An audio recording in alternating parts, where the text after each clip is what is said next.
nílé lóko lájò lẹ́yìn òdì mo kí gbogbo yín káàbọ̀ sí orí ìkànnì Yusufullahi. Mo kí yín pé ẹ káàárọ̀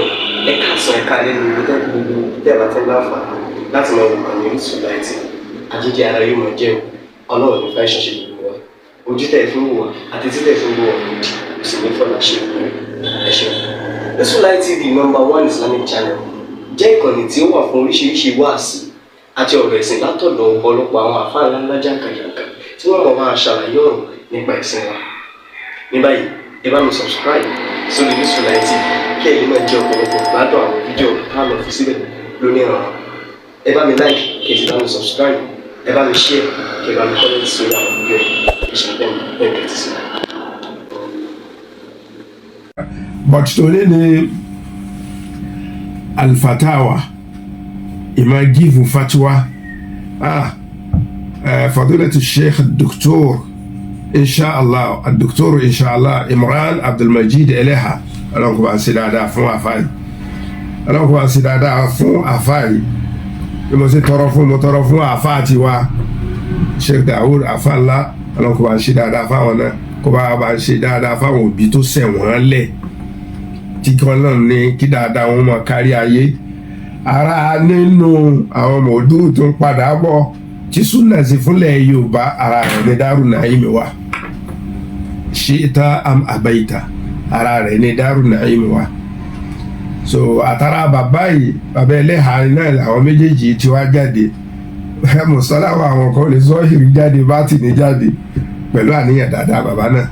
Allahumma ighfir lahu warhamhu bẹ́ẹ̀ náà ni lọ́dọ̀ tẹ àfáwà àgbàrá al-Mujaddid al-Akbar rahimahullah fi adh-dhahir wal-batin ààrẹ tó yà sí bí àṣírẹ tó yà sí bẹ́ wa fi kullin khayr insha Allah kásá ti tẹ̀lé al-kitab wa sunnah as-sahih. Naam, Sheikh Imran wa Dr. al-Qarib ba'da 5 daqa'iq insha Allah. Àǹfààní tí wọ́n ṣe fún ilẹ̀ Yorùbá táwọn àfáà Imran fi ṣe fúnlẹ̀ Yorùbá ó ní mọ̀tàmọ́rù tó kọjá yìí táwa náà participate pépà tèmi lèmi wá fẹ́ ṣe mọ̀nàkọ́ṣà ni mo fẹ́ ṣe àrùdù rẹ̀ sáré àwọn èèyàn torí pé ìmọ̀ ìjókòó kọ lecture ló ti mọ́ ìmìlá láti gbà tí mo ti wà ní student so ìmọ̀ ìjókòó kọ lecture ló mọ́ mi la so àti wàá máa jòkó kọ lásìkò sin ó fẹ́ ń ṣe bí ẹ ṣe kíní díẹ̀ èyí náà wàá sọ níbí náà láti náṣírù rẹ̀ lágbè fáwọn ilé rédíò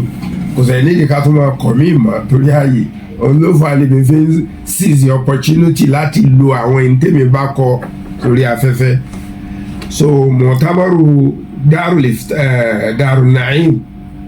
an'ama Allahu alayhim wa alayna jami'an. So كان عنوان المؤتمر فقه الإفتاء وعلاقته بالفقه المقاصدي يا شيخ إمران بارك الله فيك جزاك الله خيرا. So تيمو جنرال تيم yẹn afẹ́ ṣe fatuwa afẹ́ ti fi fatuwa ó lágbọ́yé kí ni àgbọ́yé rẹ̀ àti ẹni mufti àti ẹni tó fẹ́ ṣe àti ibi tó ti fẹ́ ṣe bẹ́ẹ̀ náà dẹ̀ ni àfikì maqasidi tá a fẹ́ torí rẹ̀ fẹ́ ṣe fatiwa a gbọ́dọ̀ stọ́dì rẹ̀ dáadáa so àwọn afa wa ní àgbáyé àti ní Nàìjíríà gbogbo àwọn afa gbogbo àwọn parafisa gbogbo àwọn alfiat min jamil at-tawaif so Ash'ari wa Sunni wa Waziri wa gbogbo wa lájọ jókòó lórí tébù báyìí. Alhamdulillah èyí jẹ́ àtàjáwázà almehal àti mọ̀tọ̀báàtì táwọn forí fa lọ́dọ̀ àwọn àbúrò wa kan pé ẹ̀ ń jókòó táwọn ẹlẹ́gbẹ́ ẹ̀ ń jókòó táwọn Ash'ari ẹ̀ ń jókòó táwọn Ibadi tọ̀ ibi tí Islam parí sí àwọn náà wá jókòó tí wa wọ́n sì rátọ̀ sí tún sí wa khasatan láàkìlì Ibadi hàlà so báwa náà ti ń ṣe lẹ́nu ẹ̀fín yakayaka wa táwọn náà fi fún yín ní al-mustalah Salafi 1990 which is true táwọn mustalahu mi ní Salafi madakhila Allah yahfaz sheikhana al-Madkhali. Naam. so mọ̀támọ́rù yìí àǹfààní rẹ̀ pọ̀ púpọ̀ tọ́síyà nípa mọ̀támọ́rù yóò padà máa wá lẹ́yìn àdúrà tèmi wá ń ṣe ní pé ní ọlọ́run dákun mọ̀támọ́rù tá a ṣe kọjá yìí tí ṣé Ibrahim Eleha initiate rẹ̀ ọlọ́run dákun jẹ́ ó pọ̀ Nàìjíríà ọlọ́run dákun jẹ́ gbogbo ilé kéwú lè máa ṣe gbogbo ilé kéwú lè máa ṣe jẹ́ gbogbo àdúgbò lè máa ṣe ṣe ẹni tó bá kájú wà ọ́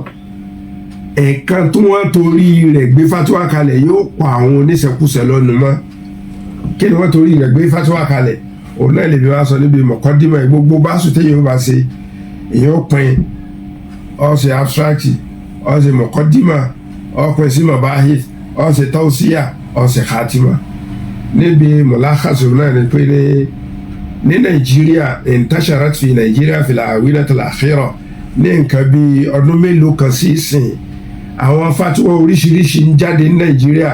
tó lè ba aqidatu sahiha jẹ́ tuhaddidul amn al-watani tó ń security state security ó ń kóbá state security ibi tèmi lọ ń tèmi nìyẹn o mo ní fatiwa ìsọkúsọ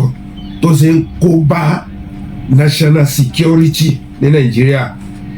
fatiwa ìsọkúsọ ìgbékalẹ̀ bó ló ṣe ń da àárín àwa mùsùlùmí rú bó ló ṣe ń da àárín àwa mùsùlùmí àtẹ̀ntì èsè mùsùlùmí rú èyí tẹ́mi kọ́ lọ so alifatiwa ṣáàdà àwọn fatiwa kí fatiwa bó ló ṣe ń da àkídàtú sọ̀híhà bó ló ṣe ń dàrú lọ́dọ̀ àwọn èèyàn alifatiwa ṣáàdà àwọn fatiwa tí ò fẹsẹ̀ múlẹ̀ bó ló ṣe ń bá kóbá national security àwọn fatiwa tí ò fẹsẹ̀ múlẹ̀ bó ló ṣe ń da àárín àwa tá a jẹ́ mùsùlùmí gan-an bó ló ṣe ń da àárín àwa náà bó ló ṣe wá ń da àwa àárín àwa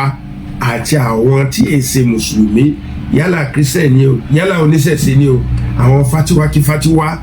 táwọn èèyàn ń ṣe yìí ó ń da àárín wa rú bóòdì ẹsẹ wa ní dàrú wọn òní Sheikh Imran Dr. Imran inshallah ni wọn fi gbé mọ̀támọ́rù yìí kalẹ̀ ọlọ́run sì ní kó wúlò fún gbogbo àgbáńlá ayé àdúrà wa náà ni pé ọlọ́run jẹ́ kí gbogbo lẹ́gbẹ́lẹ́gbẹ́ lọ́gbàlọ́gbà nílé kí ó káwọn náà máa ṣerú mọ̀támọ́rù yìí náà èyí ń jẹ́ gẹ́gẹ́ bíi mọ̀láhàs pé ní ìta bá nínú right up yìí nù pé ní bóò ní fatiwa kí fatiwa kò sí ní bó ṣe ń dàlúrú bóò ní ò ṣe ní dàlúrú mọ́ àwọn measure wo ló yẹ ká téèkì tí ò fi ní dàlúrú mọ́ ọ̀kanu ṣẹ̀ríhà kanu abala kanu nínú 100% táwọn èèyàn wá treat àti lárúbáwá àti èbó àbúrò wa Dr. Abdulhamid Badmus jazakallah khair mo gbádùn pípa rẹ̀ bí mo ṣe gbádùn táwọn yòókù náà àti tèmi náà ọlọ́run kó bá a san àfáà náà ní ẹsẹ̀ dáadáa so lẹ́yìn eré ìjẹ́gẹ́ bíi mọ̀kọ́dímọ̀ lónìí insha Allah tó bá di nígbà míì a tún máa tẹ̀síwájú nípa ahamiyatul ifta mashru'iyyatuhu fil Islam àti ìyẹn pé fatiwa dẹ̀lílì wo nínú Kùránì àti sunna àti sóbáṣẹ̀rí àmọ́ àbí olùwàṣẹ̀rí àmọ́ gbogbo ilé àmọ́ rí nínú tẹ̀wọ̀híd àti ìtàn fatiwa látijọ́ tí wọ́n ti pa Nàìjíríà papọ̀ ní 1914 títí di òní àtàwọn dárúfà àtàwọn mufti tí wọ́n yàn àtàwọn mufti lẹ́gbẹ́lẹ́gbẹ́ nílùú kọ̀ọ̀kan so àmọ́ bá parí inshallah ní ìparí àwọn amúfútí responsibility wa lọ́rùn wa o almuru'a li anfusina li usratina àwọn nǹkan míì wà tí gbogbo mùsùlùmí lè máa ṣe àgbọ̀dọ̀ bá lọ́wọ́ mufútí tọ́ba pé mufútí àwọn nǹkan míì wà tí gbogbo ìyàwó mùsùlùmí ìyàwó àfáà lè máa ṣe àgbọ̀dọ̀ máa bá lọ́dọ̀ àwọn ìyá ẹ̀ tá a bá pè níyàwó mufútí àwọn nǹkan míì wà tí gbogbo ọmọ àfáà lè máa ṣe kò yẹ ká mọ bá a lọ́dọ̀ ẹ̀ tá a bá pè ní ọmọ mufti gbogbo ẹ̀ náà tá a ti ṣe ní mọ̀támọ́rù tó kọjá gbogbo ẹ̀ náà la discuss inú pípa ẹ̀ tó yẹ pé ní àfàlẹ́ nìyí ṣé irú nǹkan táwọn nǹkan ẹlòmíín ṣe tí èsì ṣe haram ṣùgbọ́n yaqdah fil muru'a kò yẹ ká bá lọ́wọ́ àfa lò ámbílì tàn sí mufti alladhi yuwaqi' rabbil alamin gbogbo ẹ̀ náà sọ so ìyẹn wá pọ̀ láwùjọ wa nísìnyí ìyàwó àfa ìyàwó mufti ọmọ mufti ọmọ àfa wọn àmọ́ fi wá ṣe wá sí kò bá mu àmọ́ ká mọ̀ ṣáájú ẹlẹ́ẹ̀dẹ́ pé ẹgẹ́ pẹ̀lú ògùn ọ̀rọ̀ wa padà mọ́ rí wassalamu alaikum warahmatullah.